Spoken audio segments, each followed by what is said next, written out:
Welkom iedereen bij een nieuwe aflevering van Tujuan Taki.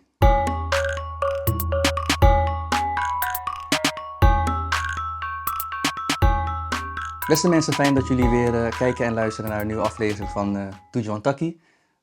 Zoals gewoonlijk weer met Davy en Christa aan tafel. En we hebben vandaag weer een mooie... Sorry man, ik wacht echt. Ja, ik snap dat er niet oprecht uit kan komen. Dat ook goed. Nee, maar zo voel ik het niet. Dit moeten Zo we moet ik gewoon het- inlaten hoor. Ja, doe ook Gewoon zo. het hele... Ja. Laten we gewoon erin, ja? Bij Ja, deze ja, beslissing ja, daar waarom erin. niet, ja. Oké, nee, met een minder mooie Gilbert. Inderdaad. Fijn dat je er bent.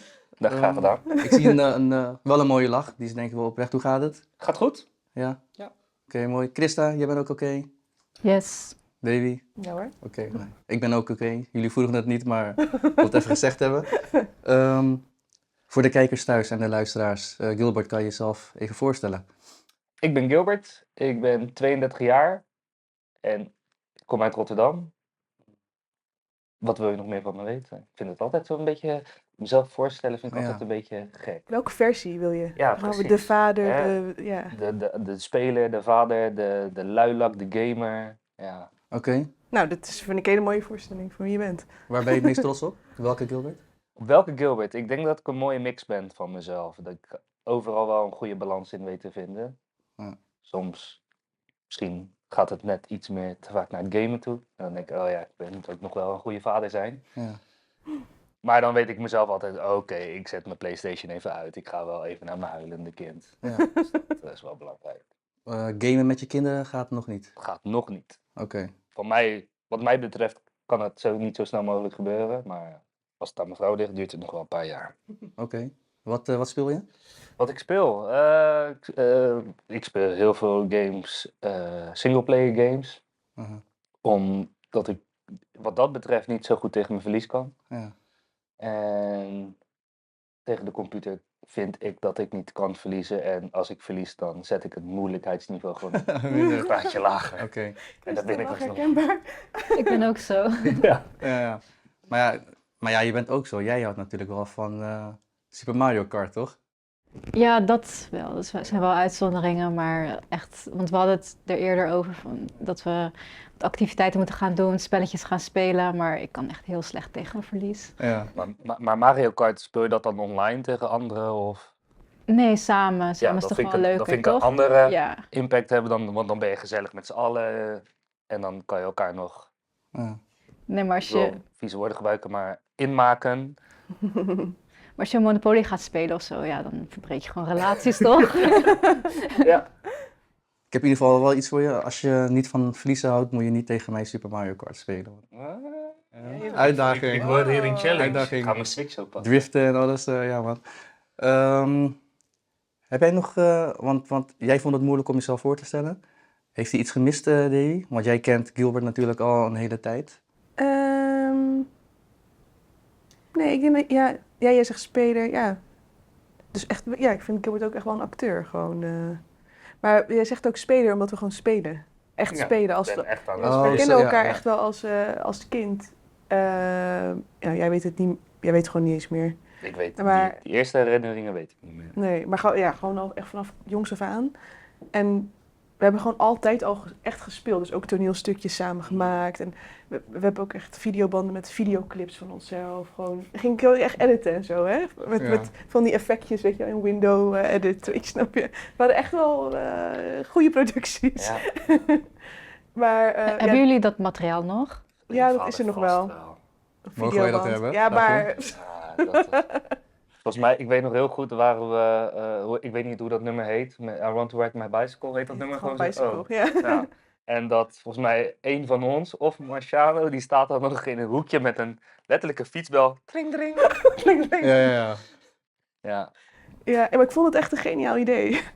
Zou je trouwens ook speciaal voor de kijkers en luisteraars ook zo'n video willen maken met I Want to Break Free? Oh ja hoor. Ja. Ja, weet je, het is wel echt leuk, zeg maar.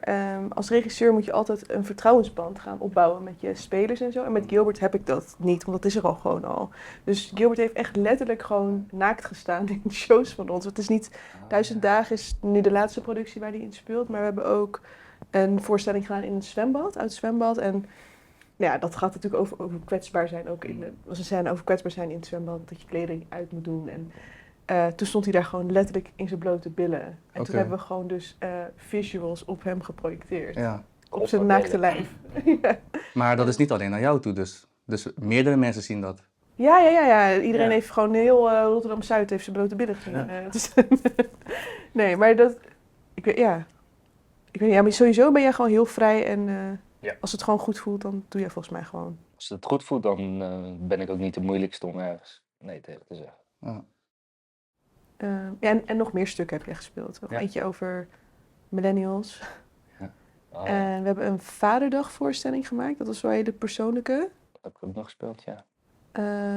Misschien moet je daar zelf iets over vertellen. Vaderdagvoorstelling, ik weet niet meer hoe het heet. Ik noem het ook gewoon nog steeds de Vaderdagvoorstelling. Die speelden we ook op Vaderdag. En, Het heette De Vader, de Zoon en Nieuw Vlees. oh ja, zo heet die groep. En? Zet ook. Nieuw vlees. Want, Want de Vaderdagvoorstelling die ik speelde, dat was de eerste Vaderdag voordat ik zelf vader zou gaan worden. En volgens mij wist Dierum had toen ook al, ja, dat wisten we al. ja, ik was toen ook best wel zwanger. Ja, jij was toen ook best wel zwanger inderdaad. Dus dan had je heel veel informatie uit mij en uit Dierum gehaald om dat te gaan spelen. En 2 jaar daarvoor, of 1,5 jaar daarvoor, heb ik zelf mijn vader verloren. Dus op dat moment toen ik dacht van oké, ik word vader, heb je natuurlijk altijd, tenminste de meeste mensen, niet iedereen, die hebben dan vaak soms ook wel een vaderfiguur waar ze vragen aan kunnen stellen van oké, hoe ga ik straks dit en dit en dit doen? En omdat, ik kort daarvoor dan mijn vader had verloren, dan miste ik die vaderfiguur. En nu heb ik gelukkig wel andere vaderfiguren in mijn leven waar ik alsnog heel veel vragen aan heb kunnen stellen. Dus ik ben er uiteindelijk wel goed uitgekomen, maar op dat moment is die realisatie van oké, ik word vader, maar ik heb zelf geen vader. Hoe ga ik deze shit oplossen? Mhm. En daarvoor over hebben we dan ook wat ik een hele mooie voorstelling vond. Mhm. Dus denk ik wel echt de meest persoonlijke die... Ja. eh, Die stond mij nog dichterbij dan Timpy. ja. Mhm. Ja. Heb je een voorbeeld voor van een vraag wat je je vader zou willen stellen? Zoveel vragen. Echt heel veel vragen. In de kleinste dingen van hoe heb jij... Ik merk bijvoorbeeld nu dat mijn zoontje in de avond moeilijk eet. Dat soort vragen. Hoe het ging, want ik weet van mijn moeder dat ik vroeger ook als kind moeilijk at. Nu is dat in de jaren daarna wel heel erg goed gekomen. Maar toch heb ik dan die vraag van oké, hoe heb jij dat Mhm. aangepakt? Heb jij misschien nog tips voor mij om me daarbij te helpen? Ja. En heb je dan ook... Dit zijn dan de kleine dingen. Heb je dan ook de grote dingen, grote vragen? Of is het juist de kleine dingen? Juist die kleine dingen, van Ja. die hele kleine dingetjes waarvan je op dat moment even, als je even met je handen in het haar zit bijvoorbeeld, dat je even niet uitkomt. En ja, dat soort vragen eigenlijk. Ja. Nou, ik had ook wel dat jij toen tijdens de repetitie ook zei van... we hadden het ook over achternamen, toch? Dat jouw kind heeft jouw achternaam. Ja. Dat ook gewoon sinds je vader bent geworden, maar ook met ons koloniale geschiedenisverhaal, dat ook nog belangrijker voor jou was, dat jouw kind jouw achternaam... Ja. Want het is natuurlijk een gesprek, tenminste niet natuurlijk, maar dat heb ik ook gehad met mijn partner, van welke achternaam geven we ons kind? Maar ik had precies hetzelfde daar, wat jij... Ja. Ja, Ja, snap ik wel. ja. Dus die connectie ook Ja. met je vader, maar ook met je geschiedenis. Ja. Heb je dat met meer dingen? Het komt bijvoorbeeld ook wel terug dan in in de voorstelling die we hebben gespeeld, 1000 dagen. Tempe die bijvoorbeeld geen woord Javaans spreekt. Ik misschien 2 of 3. Mijn vader die sprak het natuurlijk vloeiend. En dat zou dan wel iets moois zijn als ik dat dan via mijn vader door zou kunnen geven aan Elton. Mm. Aan mijn zoontje Elke. Ja. Voor degene die het nog niet is. Ja. Je zei dat die rol die je speelde minder dicht bij jou stond dan de rol die we net beschreven. Mijn Vader, ja precies. Vader, de zoon en nieuw vlees. Vader, zoon en nieuw vlees. Ga checken, althans. Kunnen ze het nog checken ergens? Nou, we Op, willen eigenlijk ooit wel, want het was echt zonde dat we maar 1 keer konden spelen. Ja. Want we hebben ook tijdens corona gespeeld, dus konden echt maar 30 mensen komen kijken. Oké. Dus we gaan wel, het staat wel op onze planning om dat nog een keer een herneming te doen. Gewoon Ja. ook, voor jou denk ik ook weer, Ja, ik na denk zoveel het jaar wel, ja. weer. Ja. Ja. Maar de rol Timpy, beschrijf hem even, wat heeft dat voor jou gedaan? Ondanks dat hij niet heel dicht bij je stond? Ik heb heel veel raakvlakken met Timpe, dus dat was het heel makkelijk om die rol te vertolken, denk ik ook.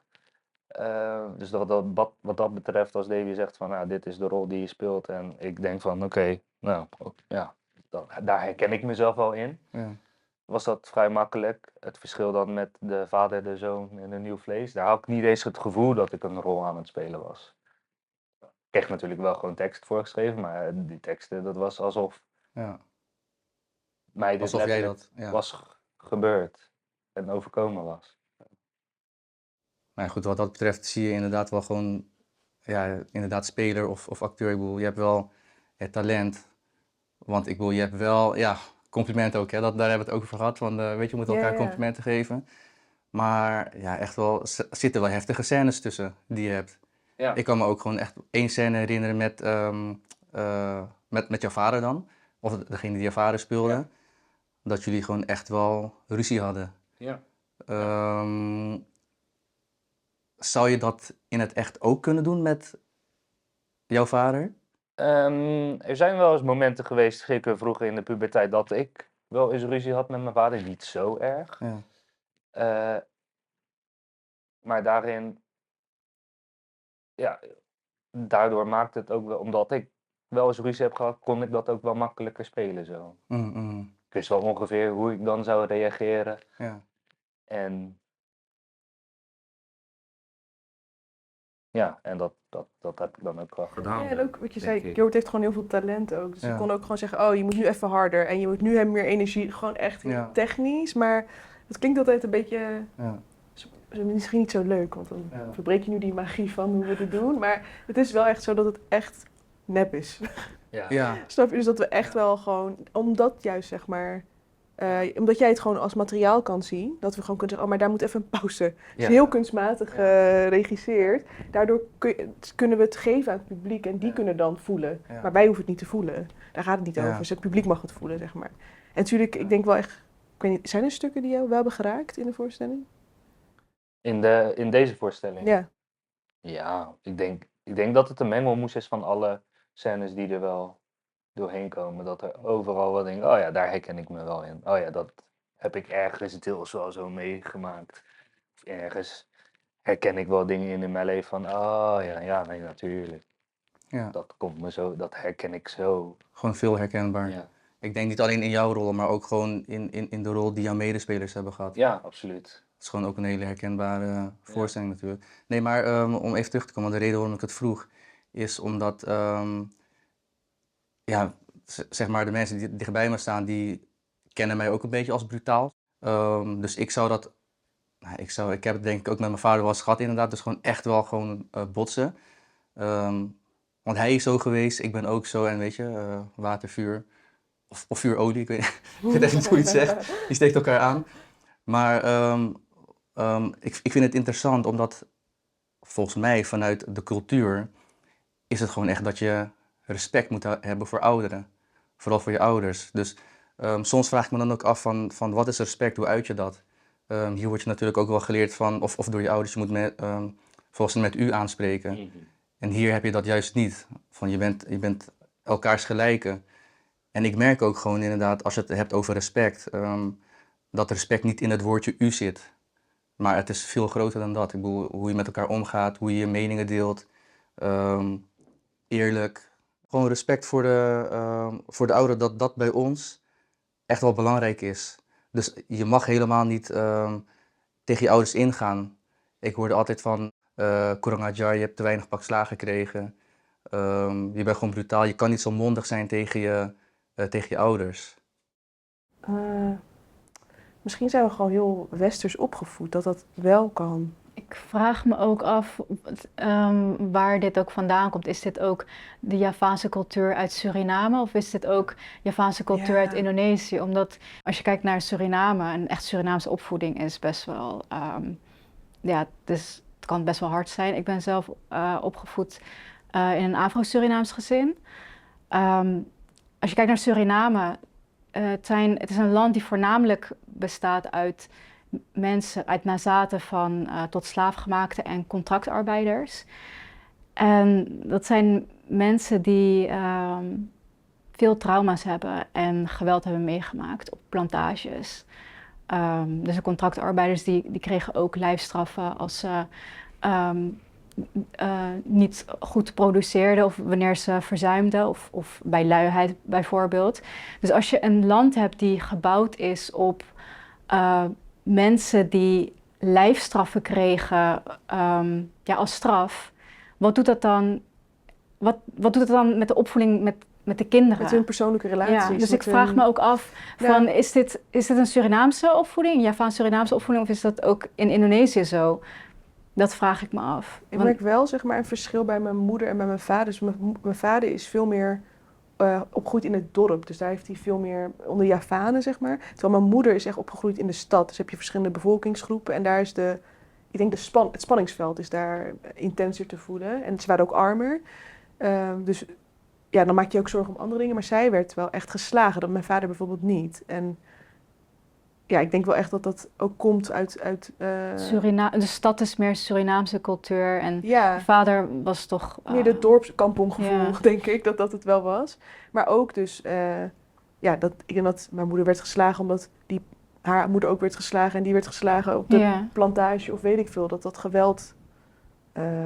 en wat ik wilde laten zien met die scène met Timpe en die vader, is dat geweld nog steeds plaatsvindt, al in woorden. Ja.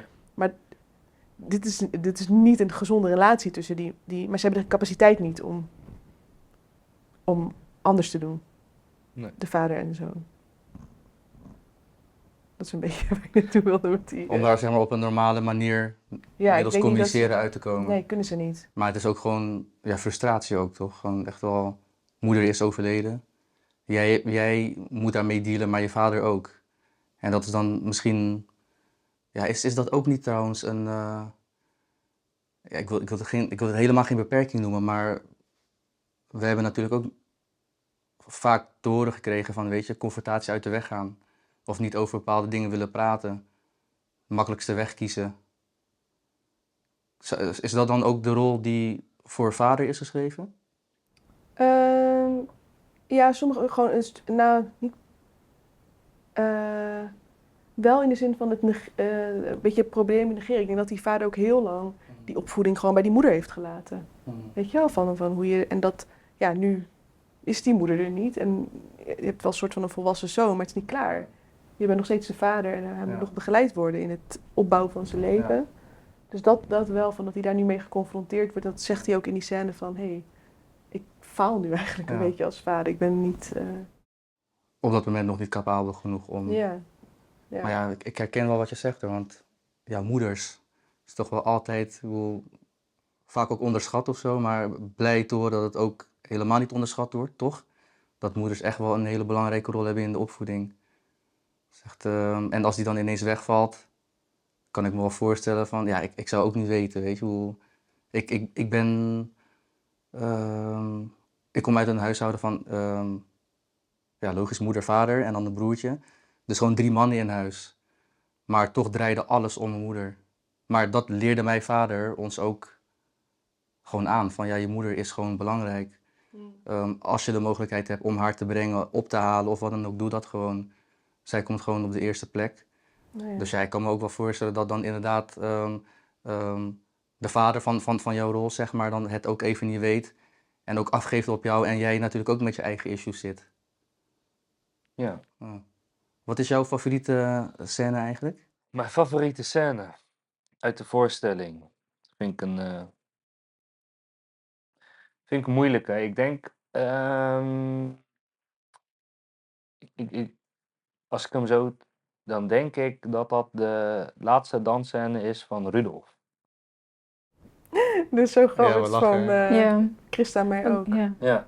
Daar zit zoveel emotie in zonder dat er maar een woord gesproken wordt. Ja. En daar zit... Het lijkt alsof dat de hele samenvatting geeft van de hele voorstelling. Dat is ook zo. Ja, en dat voel je ook. En toen ik hem volgens mij later terugkeek, dan zie je hem ook pas in zijn geheel. Want je ziet hem dan wel eens repeteren en je ziet hem, oh, dit ziet er cool uit. Maar op het laatste moment, dat de muziek en het licht en de beelden die erbij komen, als dan het heel plaatje af is, dan krijg je dan echt dat gevoel binnen. Ik denk ook dat iedereen in de zaal op dat moment even zo'n momentje heeft van, Ja, het is stil in de zaal, hè, dan. pas daarna zoiets durft van, en dan moet ze alweer klappen. Want dan heeft Davy in ieder geval, Titi heeft dan in ieder geval ook alweer de speech gehad.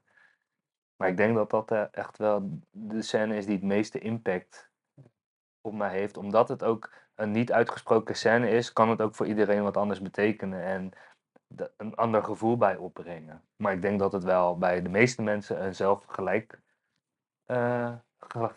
een gelijkvoelend gevoel is. Maar iedereen kan daar zijn eigen verhaal in kwijt. Want het had ook jouw voorouder kunnen zijn. Het Ja, had ook... maar het had ook ja. niet eens een voorouder, het had ook mijn ouder kunnen zijn. Ja, ja, ja, Het ja. had ook, of jezelf, van oh, ik kom ook uit zo'n diep dal en ik moet ergens bovenop zien te komen. Ik kan een burn-out hebben gehad en daar ben ik weer Ja. bovenuit gekomen. Dat komt daar allemaal weer in terug in die hele kleine, grote bewegingen van Rudolf. Ja. Ik denk dat we in die scène ook dat wij allemaal zeg maar bouwen naar dat moment. Ja. Jij geeft eigenlijk de voorzet met jou. Ja. Je bent daarvoor, zeg maar iedereen Ja. bouwt. We weten waar we naartoe moeten. En dat bouwen daar naartoe. En dat hij zeg maar dat kan pakken en belichamen. En al die struggles van elk personage is eigenlijk dat hij verbindt zeg maar echt ons leven met helemaal van Ja. de Wadia tot aan de Ja. voorouders. Ja, het komt allemaal samen in die scène. Ja. Ja. Ik denk dat daarom voor ons allemaal die... Maar misschien wordt het nu heel saai voor de kijker. Dat het nog steeds onze favoriete scène is. Ik heb ook nog een andere. Oh ja, doe. Dan moet ik nu even gaan bedenken. Oh, Nee, dat is Je echt... speelt, je Ja. acteert. Ja. Nee, er zijn zoveel mooie scènes Ja. in de voorstelling. Ja. Zijn er in jouw rol dingen die jij ook in het echt hebt meegemaakt? Zou je een voorbeeld kunnen noemen? Even nadenken over mijn scènes die ik heb gespeeld. Nou, de makkelijkste is eigenlijk, althans voor mij de meest herkenbare, waar kom je vandaan? Oh ja, nou, gooi je. Ja. Ja. Oh, ja, die heb ik ook nog op Instagram gezet zelfs. Ja, nee, dat is inderdaad wel de scène waar ik in vraag, of er aan mij wel eens is gevraagd, Mhm. waar je vandaan komt. Ja, dat krijg ik persoonlijk best wel vaak te horen. En ben hier ook best wel in een witte gemeenschap of een witte omgeving opgegroeid. Mhm.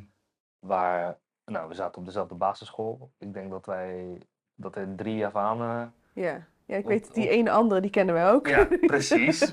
En op de middelbare school precies hetzelfde, want toen er waren 2 oude klasgenootjes van me en toen zaten we ook te tellen. Nou, we kwamen nog niet eens op 10 en hoeveel kinderen zaten er op Emmaus? Nou, bijna 1000 of zo. Ja, En ook al leg je ze inderdaad uit van oké, kom, ja, mijn ouders zijn geboren in Suriname, dan... Het is niet zozeer dat ze dan zeggen, je lijkt helemaal niet Surinaams. Dat is dan misschien wel hoe ik het heb ervaren, een tikkeltje overdreven. Maar ik moest het wel altijd uitleggen van, maar wacht even. Je ouders komen uit Suriname, maar je lijkt niet Surinaams. Dus dan kom je uit Indonesië, maar je komt ook niet uit Indonesië. Dus dan moest ik altijd wel even het verhaal uitleggen, hoe dat dan precies is gegaan. Ja. En ik denk dat ik als kind zelf niet eens wist, of altijd wist, hoe dat dan precies was gegaan. Dus dan kon ik er ook niet altijd even goed antwoord op geven. En ik denk ook dat het me zo vaak is gevraagd dat ik op een gegeven moment ook gezegd, ja, mijn ouders komen uit Suriname, mijn voorouders uit Indonesië, bandje. klaar. Ja, klaar. Gewoon bandje Ja, dat afspelen. heb ik ook zo ervaren inderdaad. Ik wist het zelf ook niet zo goed. En heel raar is dat. Ja. Dat is mij ook niet meegegeven. Zeg maar deze informatie. Dat je niet kan vertellen wie je bent. Nee. Waar je precies vandaan komt. Ja. Ja, uit mijn moeder. Maar... Nee, maar sowieso de onwetendheid, want je lijkt helemaal niet Surinaams. Nee. Maar Surinaams. Nee, en nou, ik ben toen met mijn vriendin, zijn we toen ook een half jaar lang in Azië geweest. En ook in verschillende landen daar moeten uitleggen van, ik kom uit Nederland. Mhm. Maar je lijkt op Maar je bent- ons. Ook zo. Dus ja. hoe kom je? Dus Oh, ook je dat was loopt hetzelfde. elk continent in Ja, dat verwarring was uit. hetzelfde dus in Indonesië, in Maleisië, in Thailand, in de Filipijnen. Vietnam niet, Hongkong ook niet. Nee. Ja. Maar ook daar was het weer van, ja, ook daar was het weer van, Ja. ja, maar je lijkt precies op mijn broer, bij wijze van spreken, en je komt dan niet vanuit hier. En dan, je ouders komen ook niet van hier. Mhm. Ja. Hoe dan? Hoe dan? Hoe zit dat? Ja. En dan was het in het Engels, en toen kon ik nog niet zo heel goed Engels, nog steeds niet, maar dan was het daar nog eens moeilijker uit te leggen. Ja. Ja, dat is gewoon echt die verwarring van... Ik ben gewoon ook zelf in de war gewoon. Als ik in Suriname ben, als iemand dan tegen mij zegt van... Oh, die Hollanders zijn er. Dan denk ik... Oh, ik ben die Hollander. Oh, Ja. oké. Dan hoor ik hier dus ook niet bij. En dan... Ik zeg ook vaak, ik moet gewoon naar Suriname reizen om Hollander te worden. Want Ja. hier ben ik het niet, weet je wel? Hier ben je het zeker niet. Ja. We hebben het wel eens over haatberichten, maar we horen ook wel mooie berichten. Hè? Je zei net dat je toevallig die scène, zeg maar, of een stukje van de scène op Instagram hebt gezet. Ja. Heb je daar mooie reacties op gehad? Absoluut. Ik denk dat het voor heel veel mensen herkenbaar was. Ook niet alleen Javanen, ook andere etniciteiten, andere culturen die inderdaad zeiden van... oh ja, ik heb precies hetzelfde. Ja. Een collega van me, die is Marokkaanse, die wordt in Nederland gezien als buitenlander. Maar als ze teruggaat naar Marokko, dan wordt ze weer gezien als die Nederlander. Ik denk dat het een mooi, knap staaltje geschreven tekst is die niet alleen voor ons Voor geldt. ons geldt. Maar voelde je dat dan ook in Indonesië? Dat ze vonden dat Ik vond dat ze wel je in Nederland verrast waren totdat ze met me spraken. Dus als ze me zagen lopen, dan was het... Oh, kijk, daar loopt er weer eentje van ons. En die begon dan in het Bahasa tegen me te praten. Nou, ik kan geen woord Javaans, ik kan geen woord Indonesisch Bahasa. Dus ik keek ze scheef aan, moesten ze even lachen van... Waarom kan deze jongen nou Ja, geen... ben je in de war of zo? Ja, ben je op je achterhoofd. Ja, waar ik af en toe ook gewoon misbruik van heb gemaakt. Dat ik deed alsof ik de driver was van mijn vriendin. Zodat ik de helft van de prijs voor een entreekaartje ergens moest betalen of zoiets. Ja, het is wel echt zo. En dan stond ik daar bij de kassa. Maar Kossie, hè? Ja, ik deed alleen gewoon 2 kaartjes. En dan Ja. stond er local prijs 10.000 Ja. en foreign prijs 100.000. Ja. Ja, dan Ja, als, is je er gewoon begint, het verschil. als je begint te praten, hebben ze je door natuurlijk. Ja, Dus nee, gewoon, nee, maar ik weet nog de eerste keer dat ik in Jakarta was, dan dat ze me inderdaad, dat ze me in Bahasa aanspraken. Ja. Aanspraken. En dat ik echt, nou, bijna niet in mijn gezicht werd uitgelachen, maar het was wel echt even een momentje van, kom even kijken, deze jongen... Weet je wat ik wel... Maar dat kan je dan niet ervaren. Maar ik heb wel gemerkt dat toen ik de laatste keer dus in Indonesië was... Toen zei ze, hé, je naam... Maar ze zagen natuurlijk Nederlands paspoort. Het was bij de paspoortcode. Toen zei ze, hé, maar je bent Indonesisch. En toen zei ik van, nee, ik kan niet, maar ik kan wel een beetje Joe oppraten. En toen zei hij... Toen ging hij praten in het Javaans tegen mij. En toen was hij dus heel blij. En dan ging helemaal lachen. Die collega's halen. Ja, ze spreken Javaans. Kijk, een Nederlands paspoort, maar ze spreken Javaans. En hij was heel trots, zeg maar. En toen keek hij naar mijn man. En toen zei ze van, dan spreekt hij ook Javaans? En toen zei die Mangan. Mangan ina. Toen waren ze helemaal van yes.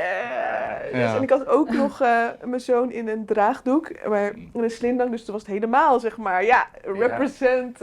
Het voelde wel heel leuk zo. Maar dat is het is echt gewoon de barest minimum. En je hoeft niet veel te doen om dan ook erbij te Gewoon horen. een kind in een Ja. draagdoek en een Ja. man die zegt Ja. Mangan. Ja.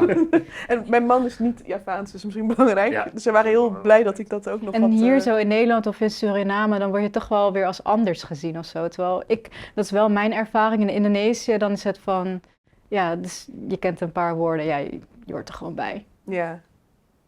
Ja. Ja. Ja. Doe me een beetje denken aan die witte man. Ik weet niet of hij nou uit Australië is of zoiets. Die ook in Indonesië woont. Maar zo goed Javaans praat of Bahasa. En Jawa of whatever. Weet je, dat zegt hij dan ook. Maar gewoon zoveel Wie respect dat dat hij dan is? ook krijgt. Ik ben even zijn naam kwijt. Ja, ik weet wie je bedoelt. Ja. Nou goed, ja. Doet er verder ook niet toe. Maar weet je, dat het is inderdaad... Soms hoef je helemaal niet zoveel te kunnen en je hoort er al bij of zo. We zijn natuurlijk Ja, ook maar gewoon die heel witte man gastvrij. niet hoor. Nee. Oh, oeps. Lag ik te hard of... Nee, maar ik bedoel Oké. meer van...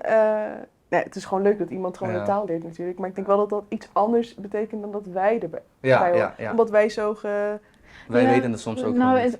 als je kijkt naar de onafhankelijkheidsstrijd in Indonesië, dan waren er ook witte mensen die mee gingen vechten met de Indonesiërs. Dus die waren dus overgelopen van Nederland naar Oh, echt Indonesië. waar? Mm. Ja, en die werden ook echt als Indonesiërs gezien. Hmm. Dus ook al ben je zeg maar etnisch Nederlands of Europees, Ja, als jij voor Indonesië kiest, dan ben je Indonesisch.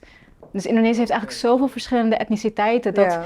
etniciteit dat maakt je niet per se Indonesisch. Dus Ja.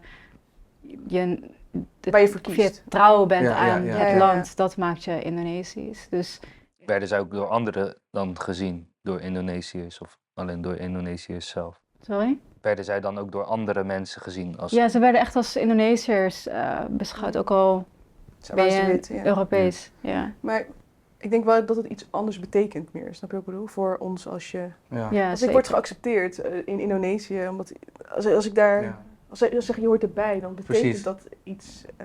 Dus om terug te komen, want eigenlijk hier hoor je er niet bij, ja, in Suriname hoor je er niet bij en daar hoor je er dan wel bij. ja. Bedoel je dat? Dat is Ja. meer met open armen, zeg maar. Ja. Weer. Er zijn andere maatstaven daar dan hier, Ja. wanneer je ergens bij hoort. Hier en in Suriname. Hier en Suriname Ja. inderdaad, vergeleken met Indonesië. Maar ik vind dat wel heel mooi wat je zegt. Want ik denk wel van... Als Nederland zo zou zijn, dan zou ik misschien ook nationalistischer zijn voor Nederland. Snap je wat ik bedoel? Dat je gewoon... Oh, maar je bent gewoon Nederlander. Ja, maar ik denk dat in Nederland alleen gezien wordt als het Nederlanders uitkomt. Ja, en daarmee bedoel je witte mensen. Ja. Ja, Dus dan alleen als de witte mensen zien van oké, hij doet iets goed, dan is het een Nederlander. ja. Bijvoorbeeld Voetballers. Sporters, Of Ja. bijvoorbeeld Ik dacht precies voetbal dat. inderdaad. Hardlopers. gewoon Ja, sporters, gewoon. ja. Jurendi Martina is een Nederlander. bij wijze van spreken. Ja, Ja. ja. En zo zijn er meer natuurlijk. Vader, ben Ja. je ook? Ik ben vader. In hoeverre neem je cultuur mee in je vaderschap? Om heel eerlijk te zijn, weinig. En dat komt misschien, ik probeer het wel zoveel mogelijk, maar ik weet er zelf te weinig Ja. van af. Om de Javaanse cultuur mee te geven. En ik denk ook dat ik kan me niet herinneren dat ik een hele Javaanse opvoeding heb gehad. Mhm. Hoe kan het dat die overdracht niet heeft plaatsgevonden? Weet je dat? In huis onderling werd er geen Javaans gesproken bij ons.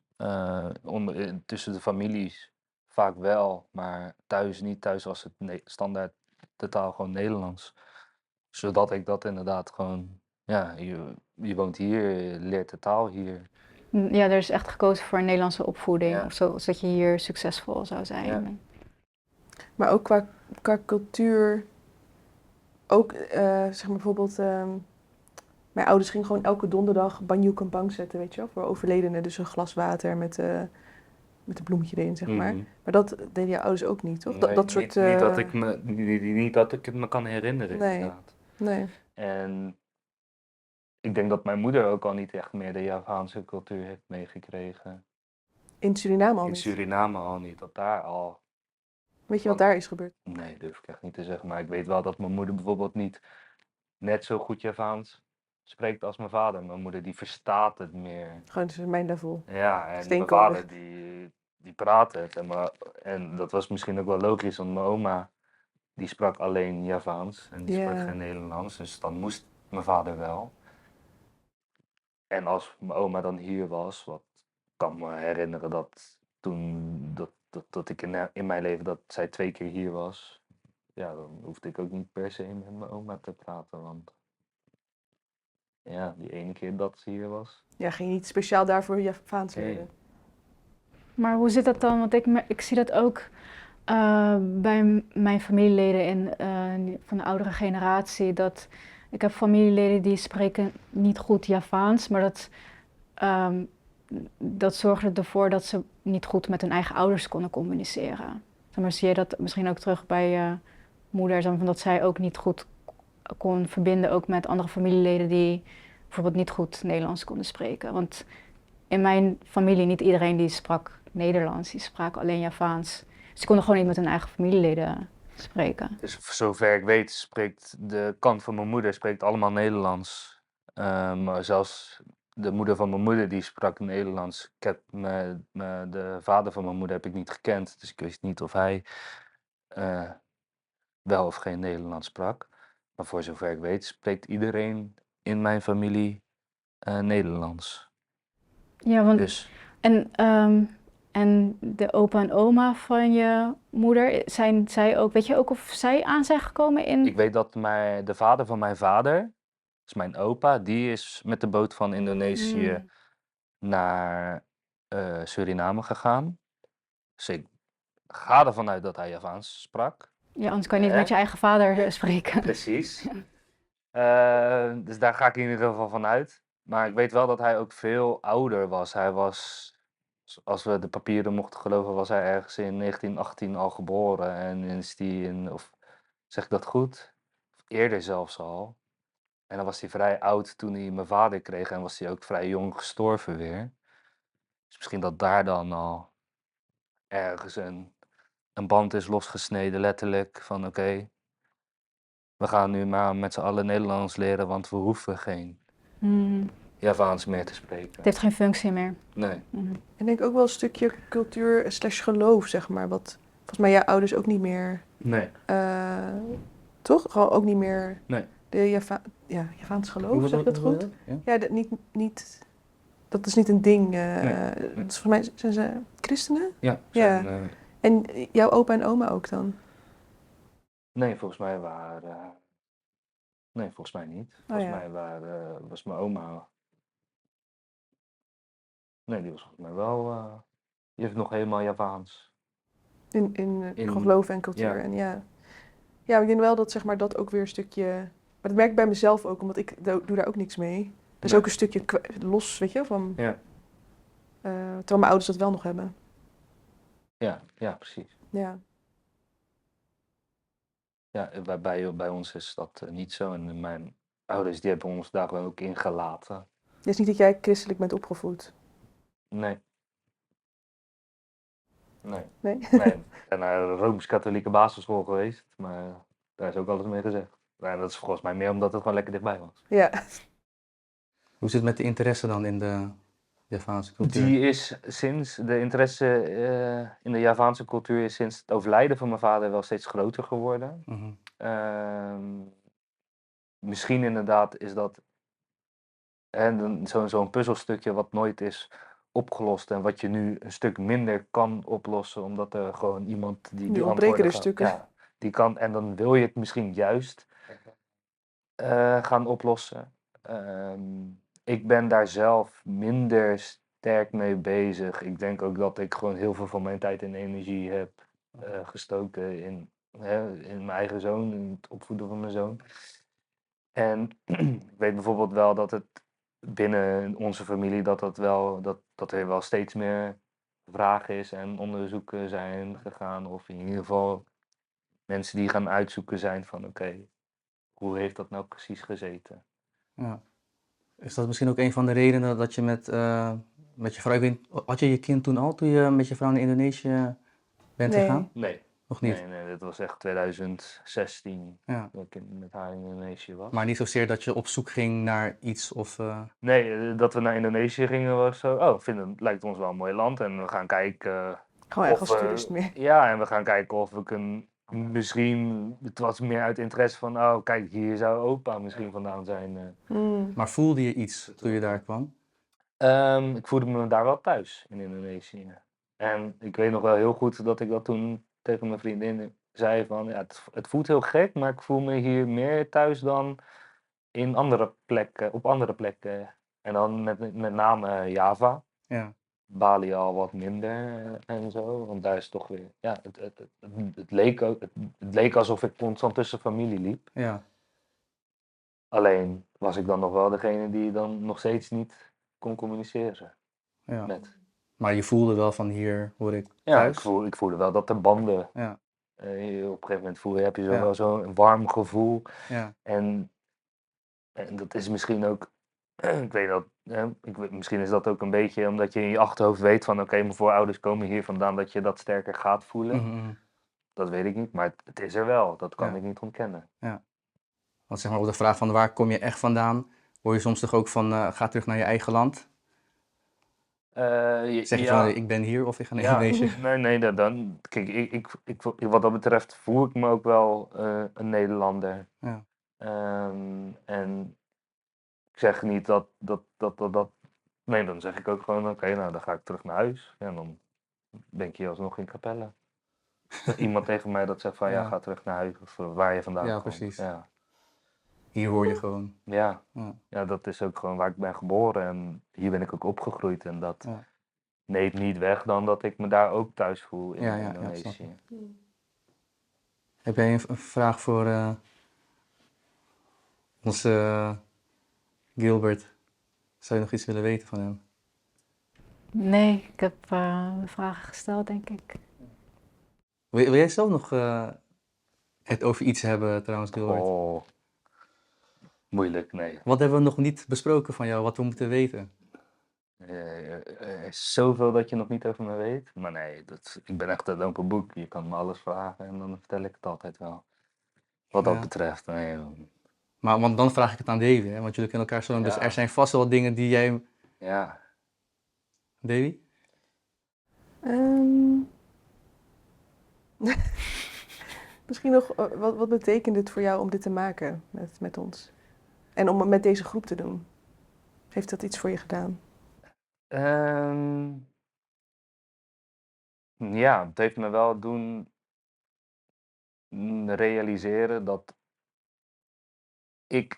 zoals ik net al zei, ik voel me echt Nederlands, maar het heeft me ook wel doen inzien dat deze gemeenschap, de Javaanse gemeenschap, ook een groot onderdeel is van mijn leven. Ik heb ook altijd gezegd, waar ik vandaan kom, hoeft niet per se te betekenen waar ik ben geboren of waar mijn ouders zijn geboren. Wat dat voor mij betekent is dat waar voel ik het me fijnst, waar heb ik dusdanig zoveel meegemaakt, waar ik me ook echt daadwerkelijk thuis kan voelen. Mhm. En omdat ik in Nederland thuis voel, dan voel ik me daardoor Nederlander. Maar als ik in zo'n Javaanse gemeenschap met elkaar aan het werk ben, dan voel ik me ook daarin thuis. Dus dat is sowieso een heel warm bad om in te vallen. Ja.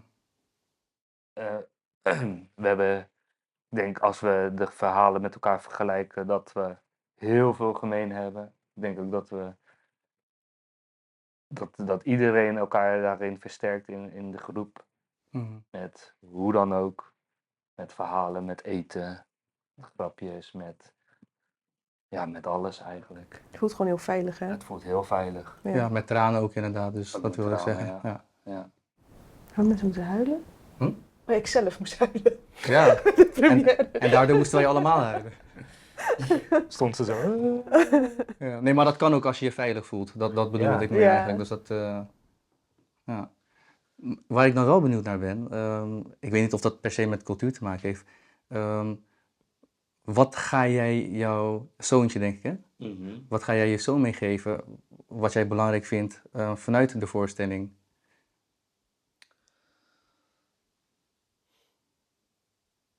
Kijk, je hebt natuurlijk ervaringen gehad, toch? Ja.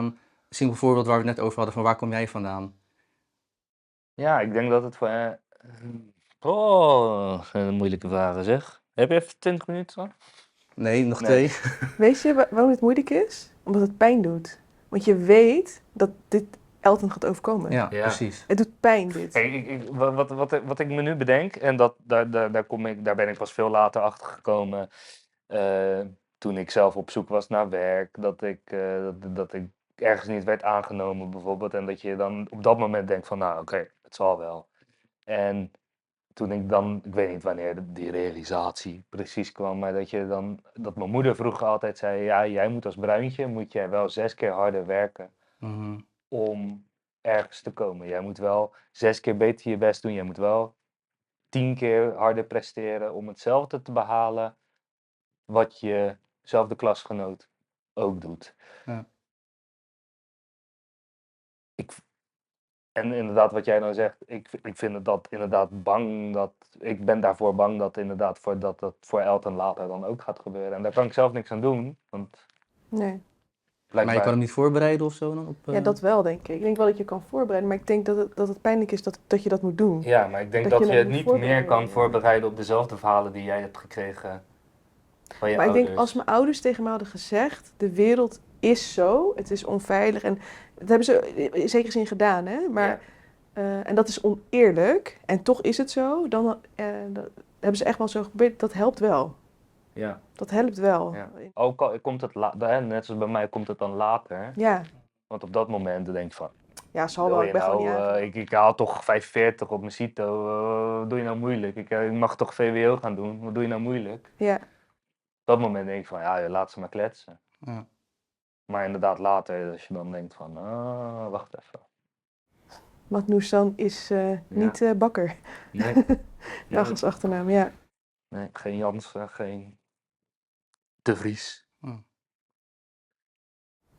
Ja, Bijzonder dat we toch een klein inkijkje hebben kunnen nemen in hoe jij erin staat. Zeker. Ja. Ik weet niet of er nog hier aan tafel vragen zijn of andere dingen die we kwijt willen. Op camera, want natuurlijk als de camera's uitgaan, dan krijg je het te horen. nee. Nee. Ik vind het wel een mooie, Ik zie pijnlijke, maar mooie... Ik zie ook geen verdere aanknopingspunten of... Ja. Nou, ik denk wel dat kijkers en luisteraars zich ook in jouw verhaal gaan herkennen. Weet je, en dat is natuurlijk wat we doen. Gewoon ervaringen delen. Ook kennis delen. Hoe gaat een individu met zijn of haar dingen om? En dat hoeft natuurlijk niet voor iedereen hetzelfde te zijn. En inderdaad, dat kan ook pijn doen. Het mag ook pijn doen. En ik denk dat dat ook gewoon pijn doet inderdaad. Want dat was ook het eerste. Daar doelde ik natuurlijk op de vraag van... wat wil jij je zoon meegeven? En dat je het lastig vindt om te zeggen. En dat je zegt van ja, waarom is het lastig? Het doet pijn. Ja, dus ja. Het is ook pijn, het mag pijn doen. Ja. Om af te ronden, ja. Ook voor mij een fijn gesprek. Jij zei het natuurlijk ook al, weet je, fijn dat we dit konden doen. Christa, dankjewel. Ook voor je inzichten weer vandaag. Davy, Gilbert. Tot de volgende keer. Yes? Mensen, bedankt weer voor het luisteren en kijken. Tot de volgende keer. Oké, doei! Ik ga de volgende echt zetten, ja. Oké, doei.